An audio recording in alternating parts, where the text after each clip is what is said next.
Tragedi Karbala, sebuah kisah pengorbanan dan kesetiaan. Di padang gurun luas Irak, pada tahun 61 Hijriah, 680 Masehi, sebuah tragedi besar terukir dalam sejarah Islam, peristiwa Karbala. Ini bukan sekadar pertempuran, melainkan sebuah kisah epik tentang keberanian, pengorbanan, dan pertarungan abadi antara kebenaran dan kebatilan. Awal mula peristiwa ini berakar pada perselisihan kepemimpinan umat Islam setelah wafatnya Nabi Muhammad SAW. Banyak Muslim, termasuk cucu Nabi Muhammad, Husain bin Ali, menolak mengakui Yazid bin Muawiyah sebagai khalifah karena menganggap kepemimpinannya tidak sah. Husain, yang dikenal akan kesalehan dan keberaniannya, percaya kepemimpinan Yazid akan membawa penyimpangan. Kabar penolakan Husain menyebar luas, dan ia menerima banyak surat dari penduduk Kufah yang memintanya datang.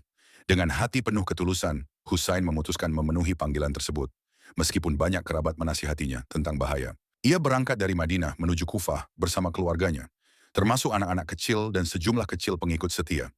Namun perjalanan mereka penuh rintangan. Yazid memerintahkan pasukannya mencegat rombongan Husain. Di padang pasir Karbala yang gersang, rombongan kecil Husain dikepung oleh pasukan Umayyah yang jauh lebih besar. Pasukan Yazid bahkan memblokir akses mereka ke air, membuat Husain dan sekitar 72 pengikutnya menderita kehausan ekstrem.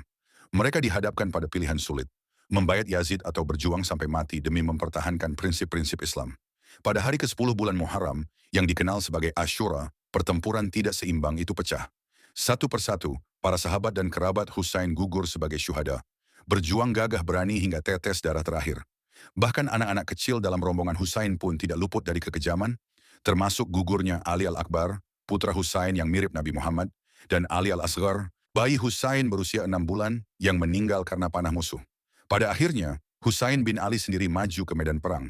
Meskipun telah berjuang dengan segala kekuatannya dan menderita luka-luka parah, ia tetap teguh dalam prinsipnya.